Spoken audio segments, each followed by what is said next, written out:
विकसित मंच प्रदीप चंद त्यांनी देखील अपक्ष उमेदवारी अर्ज दाखल केलाय. महायुती कुणाला पाठिंबा देते? मुळामध्ये एक गोष्ट आपण सगळ्यांनी लक्षात घेतली पाहिजे की संपूर्ण राज्यामध्ये जवळपास 17 ठिकाणी स्थानिक स्वराज्य संस्थेच्या या विधान परिषदेसाठीच्या निवडणुका होत आहेत आणि या 17च्या 17 जागेवरती महायुती म्हणून माननीय देवेंद्रजी असतील, शिंदे साहेब असतील आणि सुनीत्रा वहिनी असतील यांच्या नेतृत्वाखाली महायुती म्हणून आम्ही लढतोय.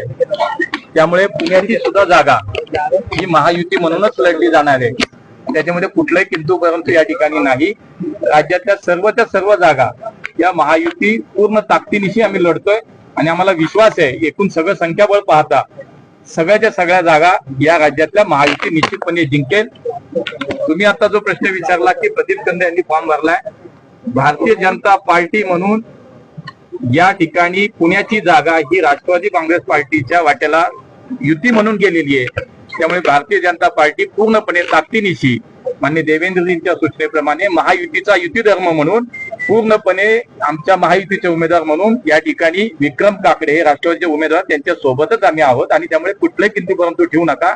आणि तुम्हाला विश्वास देतो आम्ही सगळे मिळून, सगळे आमच्या निलमताई आहेत, वळसे साहेब आहेत, मागे जयदादा, सगळे मिळून आम्ही सांगतो की आम्हाला अजिबात चिंता कुठल्याही जागेच्या बद्दल, 17 जागाबद्दल, त्यात पुण्याची जागा तर मी तुम्हाला सांगतो एकतर्फी निवडणूक होईल आणि एकतर्फी आमचा विजय नक्की आहे. 5 अर्ज झाले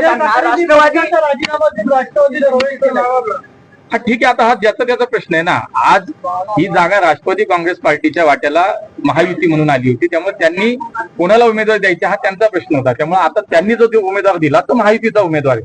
त्यामुळे महायुतीचा उमेदवार म्हणून विक्रम काकडे हे आमचे उमेदवार आहेत आणि आम्ही सगळे मिळून 100% एक मत तुम्हाला सांगतो, एक मतानं एक दिलानं काम करू आणि मोठ्या फरकानं एकतर्फी विजय आम्ही नक्की मिळू.